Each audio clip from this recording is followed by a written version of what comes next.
Hello, welcome to 15 Minutes of Consulting Best Practices.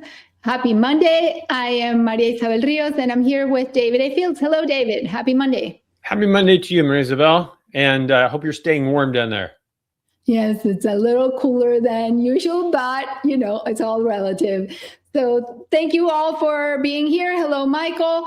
Those of you who are veterans know it takes us about a minute to see your comments, your questions, and this is a space that it's made rich from your comments for your questions. That's what we're here for. So please chime in. Tell us what brought you to the space today. What questions do you have for us? And if you're here and you have something to add to the conversation, please also type in your experience, type in your own comments. It only enriches the discussion. We're going to start today with a couple questions that were follow-up from last week. And thank you, Dan. We'll get to yours in a second. We had two questions that we promised we would take on right away when we started today at the outset of last week. So, Deidre, can you please share those? All right. So on the turn point, can and would it work during the meeting? And if the client is open, would you pivot right then? Okay, so we were talking about the turn technique. If the client is open, once you made the turn or once you've taken the turn, then can you do it right then and there? Can you actually have the conversation right then and there? David, what do you think? Sure. The nuance I'd say, though, in looking at that, Maria Isabel, is the way this was phrased, and I don't recall whether Robin, who's here, whether this was your follow-up or someone else's, is if the client's open to it.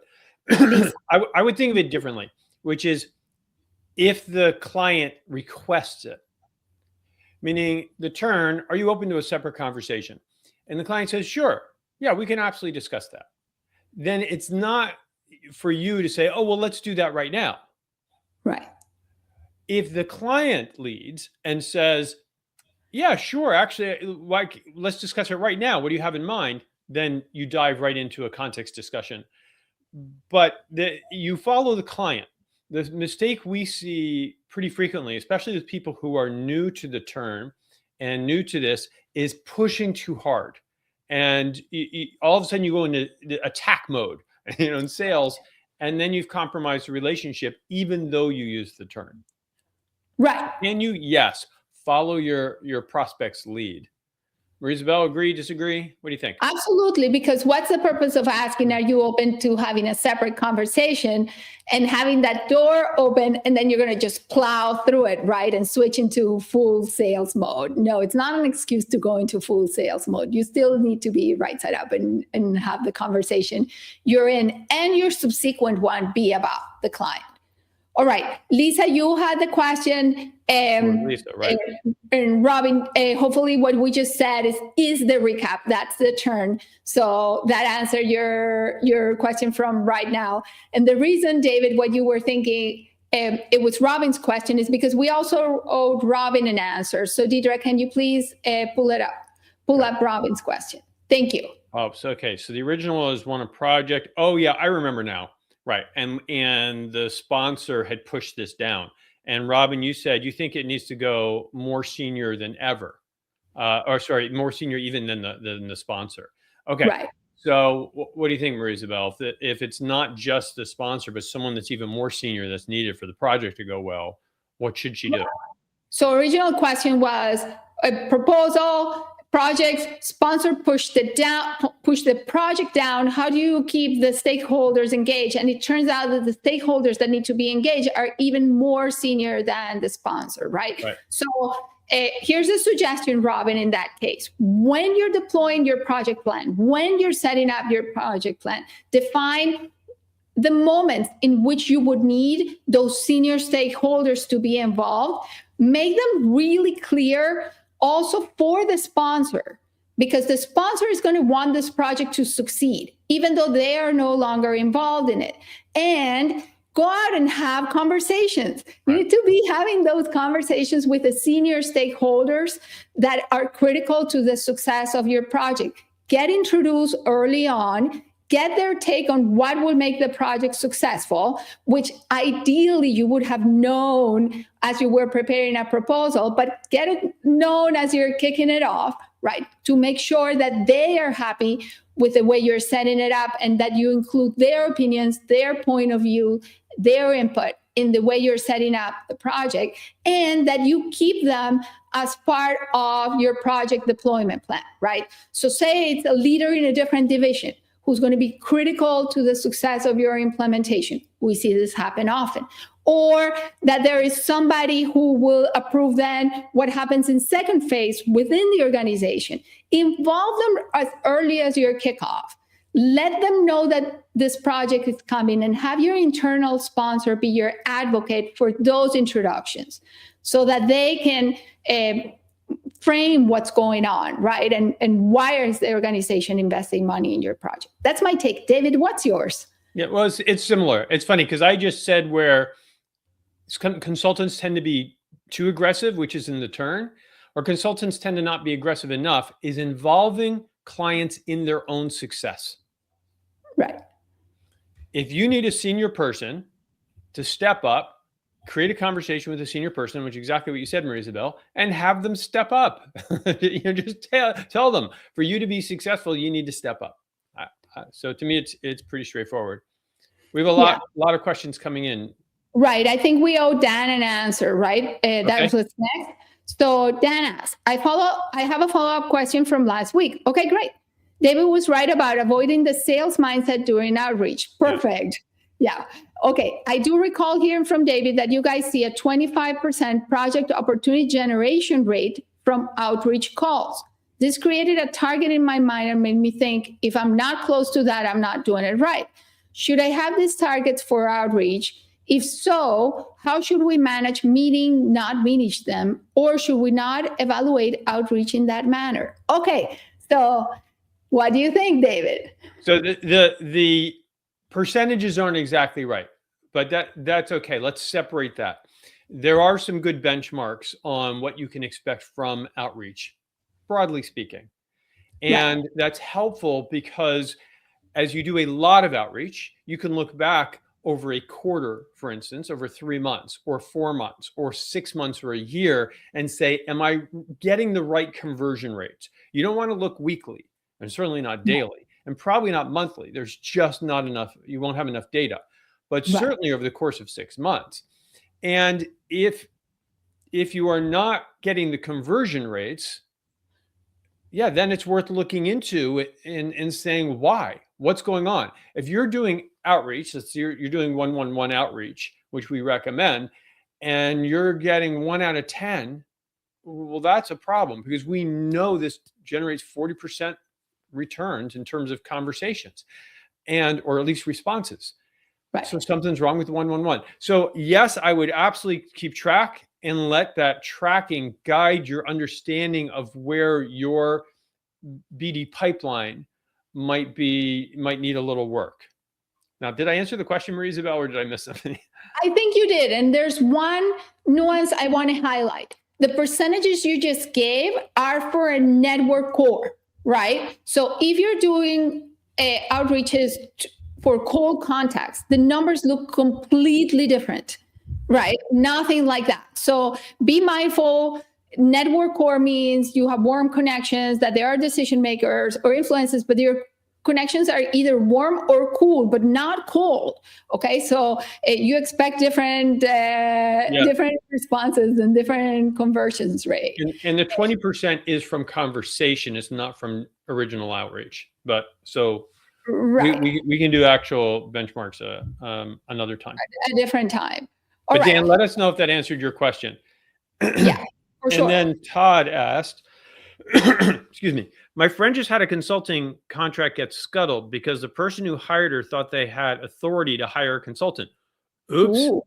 The CEO disagrees. So now my friend is scrambling to justify her services to someone she has no relationship with. So Todd, is that just sort of like a commentary on the prior one, or is there a question? Let me ask, let us know if you have a question in there, because we can answer it. Right, exactly. And then, do you want to look? You want to go for Tom's? Yes. I found some new connections on LinkedIn through direct outreach. About 20% Okay. of people agree to connect. That's interesting. I follow up asking for a conversation where they talk about their concerns. Here's where the hit rate drops through the floor. They'll connect but won't talk. Am I doing Right. this right? Are they just connecting out of courtesy or curiosity? What do you think, Maria Isabel? Okay, so Tom, thank you for illustrating kind of in a very textbook manner Yeah. what we tell folks. What folks are interested in is in getting to know you and developing a relationship. They won't come to you with their concerns until they trust you. And just knowing you and getting to know who you are is not enough for somebody to trust you. Okay, so in order for trust to be established, there's an element of knowing about your expertise and all of that. And we strongly advise you not making your meetings about telling others about your expertise. But there's a strong element of connecting, right? Of developing a relationship. So it seems like you're quickly going from we're connecting, we're just meeting, and is there an opportunity for me to help you? And most folks are not of that mindset. And even if they were, they're going to the people they already trust for that help. So stay focused on developing a relationship first, on getting to know them, on getting to know, something about how they think and all of that. And through that relationship deepening, then they will surface opportunities in conversation. David, where do you land as you read Thumbs? Same place. There are a couple things going on here. Tom, Right. Are you doing this right? So first of all, you're doing cold outreach. It sounds like Right. cold connections. The yield on cold connections is minuscule, absolutely tiny. So the fact that 20% are agreeing to connect, is that out of courtesy? Yes, basically. Are you doing it right? No, exactly what Maria Isabel pointed out. That you can't just say, "Oh, new connection. Tell me about your problems." I mean, that's not going to hunt. You can, however, build a relationship, and some will be open to that, and some won't. So, got it. Takes time, takes patience. Let All us right. know whether that helps. Okay, there's one from Brad. Am I reading this or are you reading this? I've lost where we are. I can read. Okay. Hi, David. Especially because it says, "Hi, David. In the circumstance where you recently completed a project and then several weeks later, the client reaches out to discuss billing with the implication that they want to reduce the number of days worked, what is the best way to respond? Is it with a new partner at a long-term client? The partner is someone you will not work with again." Ooh. There's so many pieces in this, Brad. What I would really do is go back in time and fix your contract structure, because you're working, it sounds like, on some sort of time and materials basis. So let's get out of that. And you're getting paid after the fact. So let's get out of that. So there are a bunch of practices embedded in here that we would consider less than ideal. And partly because you get into these kinds of situations. So what's the best way to respond? You need to listen and understand. You're assuming, I think, what they're looking for, but you can listen and find out what exactly they're looking for or what their thoughts are about it. If you're, the problem with working on time materials is then you have to show the time, and they're not allowed to, in some ways, depending on how you set up the contract, question it. You say, this is the number of days. This is what it took to deliver the project. Right. This is what it is. Whether you think it should or not is immaterial. This is what we actually worked. Here's our timesheets or whatever. If you're going to do that, I really encourage you to get out of that world. The fact that it's with a new partner at a long-term client, and that partner you won't work with again, set that aside. Treat everyone as if you will work with them again at some point, unless they are unethical or someone you would refuse to work with. You don't know where people will evolve and go over the course of your career. So treat everyone well. Agree, Maria Isabel, or you take that one differently? 100% agreed. And even if it's forward looking, if what they're talking about is rescoping your project, then frame it in those terms, right? Okay, it's not you want to reduce the number of days you're going to work in a forward-looking manner. It's let's rescope our projects. Let's reprioritize them. What's going to be left out, for the remainder of the project. Exactly right. Todd, thank you for commenting on prior. Suzanne, also excellent comment. And with that, oh my gosh, we've hit 15 minutes. We did. Because you're asking great questions. And thank you for spending 15 minutes with us and asking great questions. Few quick announcements. I've told you before, I want to remind you, if you run a firm that's over $1 million, please join the Consulting Firm Index. Deidre, thank you very much for putting that there. If you know someone who runs a larger firm, please have them go there. This is a great benchmark study for boutique firms.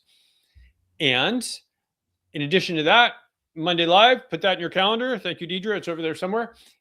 Just make sure you're with us. You can see the great discussion we already have. So that is excellent. And finally, if you don't receive the weekly articles for some reason, please subscribe. Thank you, Deidre. Right there. Subscribe. And that way you'll get to see the articles. You'll get to comment and see illustrations. And that's it. Thank you so much for joining us. Have an amazing week. And remember, consulting's about them. It's about your clients. It's about your prospects. So give them value and give them kindness. And we will see you next week. Take care, all.